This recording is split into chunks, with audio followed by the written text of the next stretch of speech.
Howdy, everybody. Well, it's a rainy Saturday here at Poppy Corners. Elizabeth's off at a class today. More on that later. But she taped a couple things earlier in this week, so let's go take a look. Earlier this week, it got down to about 32 degrees one night, and that pretty much took out all of the flowers. Not all, but a lot of the flowers. And that means I need to come out here and cut them all down and put them in the compost. Makes me a little sad because I like to have flowers every day of the year for the bees, but they have plenty of honey stored, so they're not going to starve. And even if they didn't have honey, I'd feed them. But anyway, we don't have to worry about the bees. They're fine. But it also means that things aren't as pretty anymore.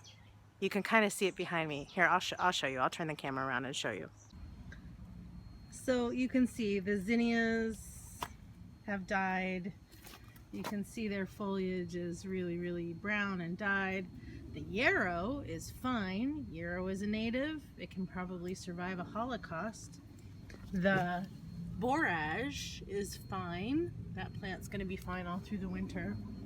But these summer lovers, these heat lovers, oh, they don't look so good. Look at those zinnias. Ugh. And then this is what's happened to the Mexican sunflower. That is so sad. They're all dead. There's a few, I think because the coop is here and there's a little roof on the coop, that these are okay, but over here, bleh. And this is true pretty much everywhere. Everything looks a little sad. The scabiosa's okay, and the forget-me-nots are okay, but everything else looks sad. Look, borage, fine. Even these fava beans were really droopy, but they've recovered. Let's go over here. I can show you the nasturtiums look really sad. Blueberries fine. Those kinds of things are okay. But, oh, it's just a pity party out here. So it's time to clean it all up. This is going to be a big job and it might take a couple days.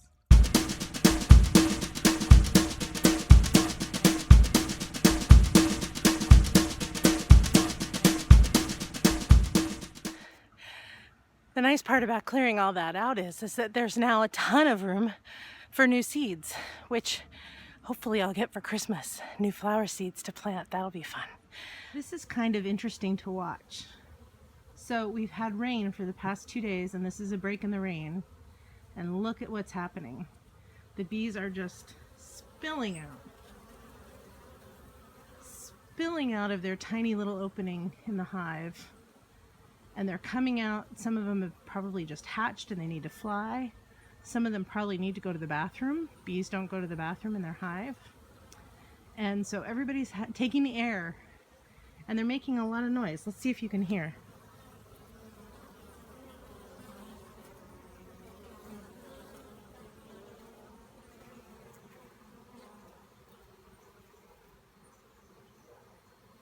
Wow, they are busy. All of the covers are open because we had rain today and it's warm. It's like 53 or 4, which is about 20 degrees warmer than it has been. So I opened everything up so I could get the rain and the warm air. And I've noticed a few things. Nothing huge, don't get your hopes up, but remember those cabbages we planted? I'll have to thin them eventually, but they're starting to come up. And I planted some lettuce in the carrot bed. And there are carrots coming up. It's hard to see them, but they're coming up. But here's lettuce. Lots of lettuce coming up, so that's good. That's romaine. I planted that in between the rows of carrots. So lots of lettuce. Now, the potatoes did just fine in the frost. And then over here, we have tatsoi and pak choi coming up. That's exciting. Nothing from the Brussels sprouts yet, but I haven't had too much luck with Brussels sprouts, I must admit. And then, let's see, the brazen greens are just starting to break ground. spinach is doing its spinachy thing, and the kale is doing nicely. Still no broccoli. And I even replanted. Oh wait, look at that little guy. Wait, where is it? I just saw it. There it is. Just under the chip. Oh, there, broccoli. Let's go to the other side and I'll show you what's happening over there. All right, so this side got planted a lot earlier than the other side, so that's why things look more developed here. So here's the chard, looking nice. And I planted a bunch of new things that haven't germinated yet around the chard. And I also planted some more chard. The peas, some of them got a little frozen. So I pick these off that have gotten frozen and I give them to the chickens. But the new ones are gorgeous. And there's plenty of blossoms here.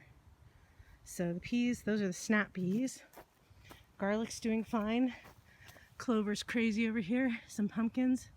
This one looks a little wilty from the frost because it's sticking out of the bed, but the ones that are under the covers are fine. And onions are fine. And peas are growing very slowly, but they're starting to grow. Cilantro's fine. There's even a bloom. Strawberries, gosh, there's some strawberries. Even this time of year. Kind of amazing. And the herbs are doing just fine, even with the frost. Our Asian pear tree has started to lose its leaves finally.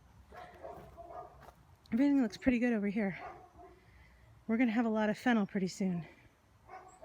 So it's mostly just the flowers that got hit by frost. Everything else looks pretty good. This is the strip right next to our parking lot. I have a lot of herbs here and salvias, but our next door neighbor has a lemon tree and it's looking pretty nice, and she's very generous. She's always sharing with us. So I thought I would come back here and see if they're ready yet. Cold temperatures usually mean citrus.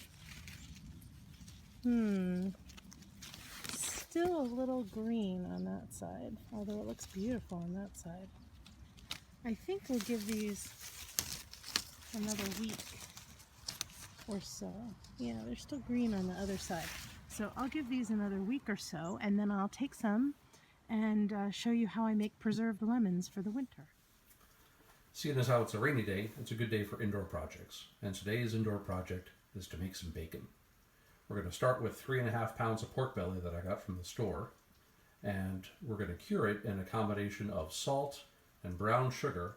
And the one ingredient that you're going to probably have to order online, this stuff called pink salt. Let's take a look at it over here. So here's our jar of salt that we have. Here's the brown sugar. And then this pink salt is a curing salt. I got a package of it online at Amazon for about $15 or $20. And you can see how much there is. When you look at how much we're going to use, this is basically a lifetime supply, assuming that you're not going into complete bacon production. We're going to measure things carefully, so we're going to use our kitchen scale. And let's take a look at what we do. Here's the cure that we're going to use. It's about a 2-to-1 ratio of salt to brown sugar with about 5 grams, which is almost just about a teaspoon of that pink salt. The pink salt itself is mostly salt itself, but it's got some of that nitrate stuff in it to help ward away nasty bugs. The recipe that I'm using is adapted from a book by Michael Ruhlman. I'll link to it down below.